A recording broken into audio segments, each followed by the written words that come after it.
inshuti namwe bagenzi ba Gisha TV. Iki kiganiro ni ikiganiro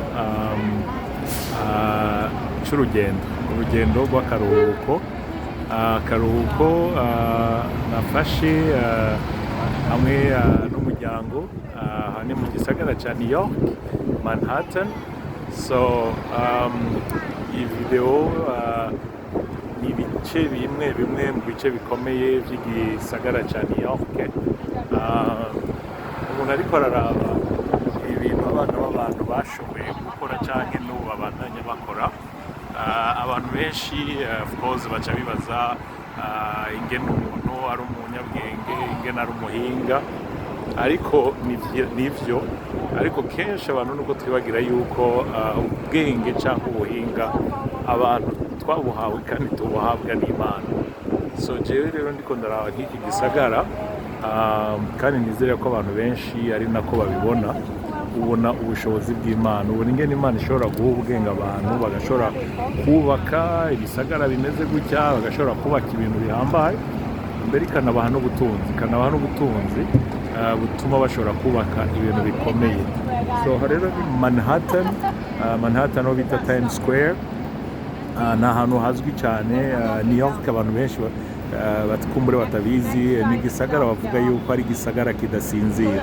Amasaha 28 kuri 28 igisagara kiba kiriko kiratuna, kiba kiriko kirakora, bacuruza, bakora mu buryo bwinshi butandukanye, amatara y'akantu hose. Rero Times Square ni ahantu abantu benshi iyo bagendeye kino gisagara baca baza kuraba, kuko ari ahantu hazwi cyane kandi ari ahantu hakomeye cyane kubera ubutunzi bwaho n'ubwiza bwaho. Mw'ijoro amatara bari kwaraka, abantu benshi baba baje kuraba ubwiza bwa New York. Hari abantu nigeze kumva cyangwa mpora numva bavuga ngo iyo baje mu bihugu nk'ibi, Canada, mu Burayi, Amerika, New York, baravuga ngo bashyitse mu gihugu cy'amasezerano. Ni ukuri ntawe nocira urubanza, kuko buri muntu wese burya afite ukuntu abona ibintu n'ukuntu abitahura. Ariko icyo je novuga nk'umuntu w'Imana, nk'umukristo, ni uko mu gihugu cy'amasezerano ibyo byose biratubwira ngo ibyo amaso yacu atigeze abona, ibyo amaso yacu amatwi yacu atigeze yumva, yuko ari byo Imana iduteguriye ibitangaza, ibintu bihambaye. Rero mu kwizera ijambo ry'Imana, naho ibi bisagara ari byiza, ari ibisagara bihambaye, icyo nizera kandi nemera nuko ivyo Imana iduteguriye bisumba ibyo Imana iduteguriye ni bitangaza atanamwe bihuriye na Manhattan canke n'ubwiza bw'iki gisagara. So iki gisagara ni cyiza, ni igisagara gihambaye, ni igisagara kirimo ubutunzi budasanzwe, novuga amabanki akomeye canke ibigo bikomeye mu bijanye n'ivy'ubutunzi, bijanye n'ivy'amabanki, bijanye n'ibyo gutanga ingurane ku bagura amazu hafi ku isi yose. Ubutunzi naha buva naba bagurana abandi.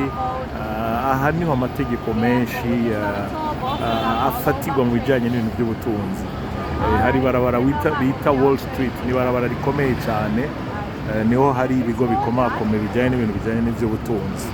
Rero kandi muribuke ko na New York niho hari rwa rwego mpuzamakungu ariko bita ONU canke Nations Unies, canke United Nations mu Cyongereza, mu Gifaransa naho no mu Kirundi nibaza yuko ari umuryango uhuza ibihugu ku isi.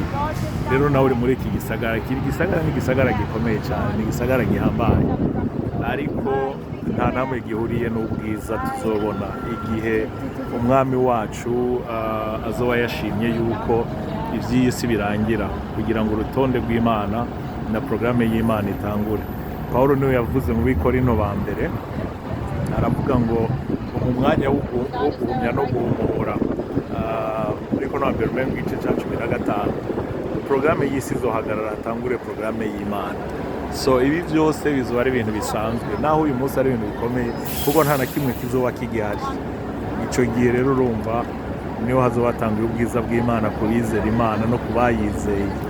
Rero icyo nababwira inshuti n'abagenzi aho muri hose, ni uko twobandanya kurondera mu nyonga z'Imana kugira ngo igihe nicyagera yuko tuva muri ubu bugingo tuze dushobore kuba muri cya gisagara cyiza twateguriwe, cya gihugu cy'isezerano nyakuri atanamwe gihuriye n'ibi bisagara bikomakomeye canke birimo ubwiza budasanzwe. Rero urumva mubandanye mukurikirane, ndabandanya ndabereka ibice bitandukanye bikomakomeye bya Amerika muri New York mbere no ku isi, kuko iki ni igisagara kiri mu bisagara bya mbere, nimba atari icya mbere kiri mu bisagara ibyo byose bitarenze 3 cyangwa 5 bya mbere bikomeye ku isi. Ko ni igisagara kirimo ibintu bikomeye cyane rwose, kirimo ibintu bikomeye cyane kandi hagiye habamo n'amateka adasanzwe muri iki gisagara. Ikindi gikomeye nk'uko navuze ntangura, kanakaruhuko ni vacances nafashe hamwe n'umuryango muri iki gisagara. Ikintu kimwe nabonye abakristu benshi kumbure bivuye ku mpamvu nyinshi. Hari abakristu benshi tudahora twibuka kenshi. Rero abakristu nk'uko nari ndabivuze kubera impamvu nyinshi, birashoboka kubera kubura uburyo, ariko rero n'abandi bafise uburyo, hariho kenshi igihe bishika tukibagira kuruhuka, tukibagira gufata umwanya wo kuruhuka, aho umuntu avuga ati reka mfate niyo yoba umunsi umwe, iminsi 2, nimba ari 7 bihwanye n'ubushobozi umuntu afise, umuntu akaruhuka, kubera ko urabona mu mwaka, mu mezi abantu dukora ubuzi bwinshi, turiruka hirya no hino, abajya ku mashuri bakajya ku mashuri, abajya ku buzi bakajya ku buzi, abakora umurimo w'Imana bagakora umurimo w'Imana, ugasanga twararushe, umubiri wararushe, umutwe umuntu yararushe. Rero biba byiza cyane rwose nk'abantu b'Imana, nk'abakristo, kugira ngo tuze twibuka kuruhutsa umubiri. Rero simvuze ngo ushobora kuruhutsa umubiri wose ni mpaka aze New York. Oya, New York ni igisagara cyiza murakibona, ariko ni igisagara ku gatwe kacu, reka ndabyite ni igisagara ku gatwe kacu, kuko Bujumbura ni nziza, Kigali ni nziza, Nairobi ni nziza, Kampala ni nziza, Gitega ni nziza, Butare ni nziza, Mbarara ni nziza, Kisumu ni heza. Ni ukuvuga ngo mu yandi majambo, aho uri hose birashoboka yuko uruhuka, aho uri hose urashobora kuronka akanya ko kuruhuka, mugabo ari wowe ukarondeye. Ntibisaba yuko ugira uburyo bwinshi. Imana yaraduhezagiye, ihezagira ibihugu byacu, dufise amaparke meza, dufise ibisagara byiza, tugatembera. Umuntu akava i Bujumbura akajya mu Kayanza, akava mu Bujumbura akajya i Bururi, akava i Bujumbura akajya i Muramvya, umuntu akaruhuka, umuntu agafata umunsi wo kuruhuka, kugira ngo umubiri Imana yaduhaye kandi tubwire ko ari inzu ya mpemu yera, dushobore kuyifata neza, dushobore kwiruhuza. Nivyo ni ukuri, naho umuntu atubafise uburyo, hariho uburyo bwinshi cyane bwose bwo gushobora kuruhuka. Niyo kumbura umuntu atubafise uburyo bumukura, dufate Bujumbura bumujyane n'Igitega cyangwa Ingozi cyangwa ahandi, cyangwa muri Amerika n'ahandi, urashobora kuva aho ubi Bujumbura ukamanuka ku Itanganika, ukamanuka ukajya muri Rirare, ukicara muri ya misozi myiza ya Rirare. Ni ukuvuga ngo iyo umuntu yashatse kuruhuka, hariho inzira nyinshi zo kubikora, kandi umuntu akumva yuko aruhutse. N'umuryango ushobora no kutagira kumbure n'ubushobozi bwo kuva muri ville imwe uje mu yindi ville, urashobora no kurondera ukaraba muri ville ubamwo ahantu kumbure hari ibiti, ahantu ushobora kugenda ukicara wenyine n'umuryango, mufise ako kunywa ko gufungura mukabikora. Kadahari niyo umuntu yaba afise utuzi, iyo umuntu ariko arabikorana umutima w'Imana, umutima wo gukunda umuryango, kugira ngo muruhuke muganire, navyo ni vyiza. Rero nk'abakristo twakagombye kubimenya, n'abatari abakristo bashaka muri rusange nk'abantu, ni ukumenya yuko rimwe na rimwe uyu mubiri twambaye nawo ukenera kuruhuka. Kandi rero amahirwe dufise mu bihugu by'iwacu, naho tudafise ibizu nk'ibi, ariko Imana yaraduhezagiye, iduha amashamba, iduha amaparke meza cyane, iduha intara nziza cyane abantu dushobora kujya kuruhukiramo, abantu bakagubwa neza. Namaze kubibona mu mwaka uheze nari mu gihugu cy'Ubugande, ndikomva ku mupaka wa Sudani nsubira i Kampala hamwe n'abakozi b'Imana twari kumwe. Byari biteye igomwe, byari biryoshe. Ushitse mu nzira ugacura na za goriye zikegera imiduga zikaduha amaboko kugira tuzihereze ibisuguti, tuzihe imihwi, ibintu byose dufise. Byari biryoshe mu buryo udashobora kwibaza. Ariko ikibazo kenshi nkunda kwiyumvira, nkunda no kwibuka, ni ingene Imana itugirira ubuntu tukaba twaravukiye muri ivyo bihugu, naho mu bihugu by'iwacu nk'uko no muri Amerika byose atari amahoro, byose atari aleluya na amina, ariko ugasanga turi muri ibyo bihugu byiza Imana yaduhezagije, kandi twaba dufise ibintu byinshi bishobora gutuma turuhuka, bishobora gutuma turyoherwa tukagubwa neza. Mugabo ntidufate umwanya wo gushobora kubiprofita, ntidufate umwanya wo gushobora kubiryoherererwa, kandi Imana yarabiduhaye. Ugasanga umuntu ari mu Burundi bifite amaparike za Ruvubu, hariho za Rusizi, hariho n'ahandi henshi hatandukanye, ku Mashuha, Faye des Allemands n'ahandi. Ugasanga nta n'umunsi n'umwe twigeze tuyiprofita, kandi ariyo Imana yaduhaye ku isoko ya Nile, mu Rutovu n'ahandi n'ahandi. Rero ndafata uyu mwanya wo kugira ngo mbwire abari Burundi, abari mu bihugu bibanyi, aho turi hose ku isi, kuza turibuka yuko hari ibyiza byinshi Imana yaduhaye bidukikuje hirya no hino, kugira ngo nk'abantu b'Imana dushobore kwibuka yuko rimwe na rimwe biba bikenewe mu buzima yuko turuhuka, biba bikeneye ko turuhutsa imibiri, nk'abafise imiryango turuhukana n'imiryango. Iyo mvuze imiryango nshatse kuvuga umudamu n'abana.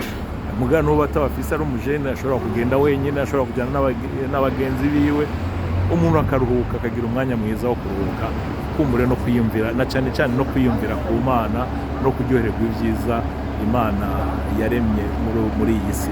Kuko mwibuke yuko ibi byose hariho abantu kumbure bazazanirwa bakitiranya ibintu, aravuga ngo ibi ni iby'isi. Mugabo icyo wabibagiye ni uko turi mu isi, kandi ko wumva yuko bobo umenga iby'iyi si batakibirimo cyangwa batakibiraba ko bafungura, kuko bibuke ko n'ibyo kurya ari byo muri iyi si. Ibiharage bitegwa muri iyi si, ibiharage, imyumbati, umuceri, byose nibyo muri iyi si.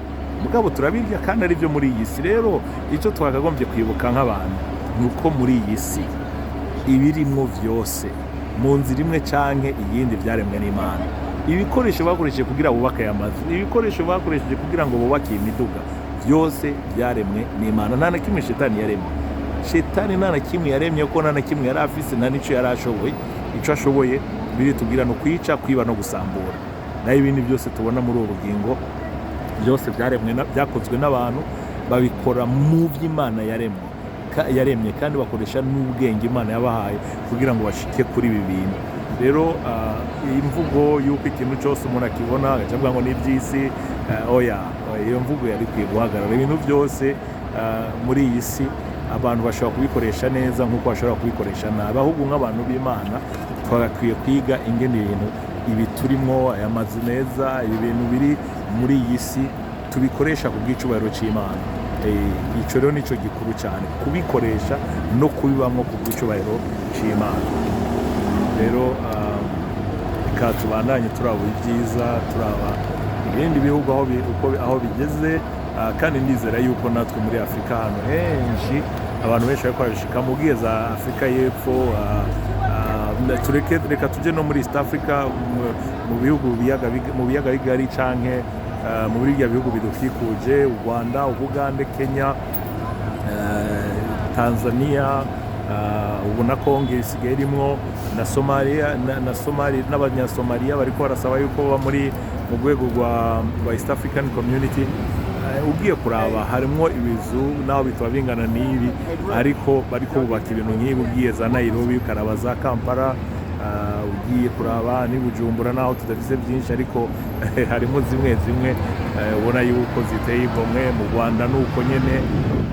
So rero icyo twamenya ni kimwe n'aho ibihugu, kuko ndiko kubona iki gisagara ari gisagara gihambaye, suko Imana igisikura gusumba Burundi, kuko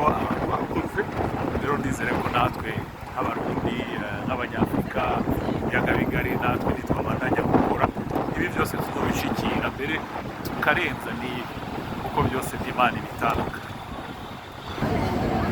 Iki kizu rero mubona ni ikizu gikomeye cyane rwose mu mujyi wa New York, cyitwa Empire State Building.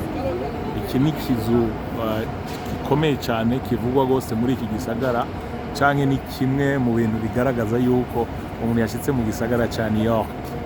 Raba ni kirekire rwose, sinibuka etaje uko zingana ariko ni nyinshi rwose. Empire State Building mu ndirimbo nyinshi z'abanyamerika bakomeye bahora bakiririmba. Rero niyo nari navuze ni murabe ibyo abana b'abantu bakoze, ariko mutibagiye yuko kugira ngo babishike ko ari ubwenge bw'Imana n'ibikoresho bakoresheje babikuye muri bya bindi Imana yaremye. Rero murabona ko ari ikizu kidasanzwe gikomeye cyane.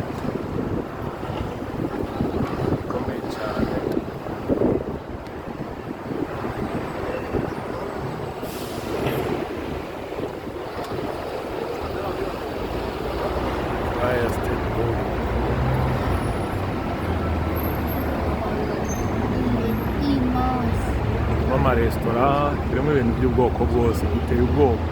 Kuva ngaha kikazogenda kiduga mu kirere kabandanya gushika hariya. Iki ni ikizu kimwe.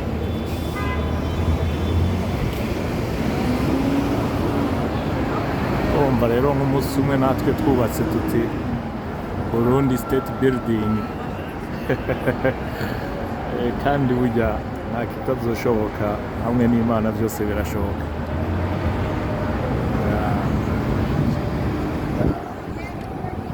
Aba rero ngiyi Empire State Building ingene kingana aho aha ni mu kindi gice twaciye inyuma.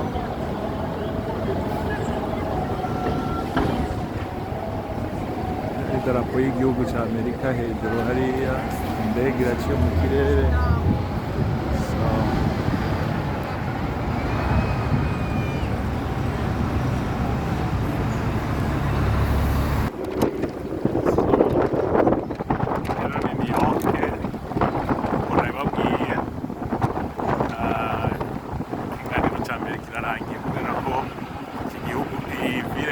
Cyane ntawe ushobora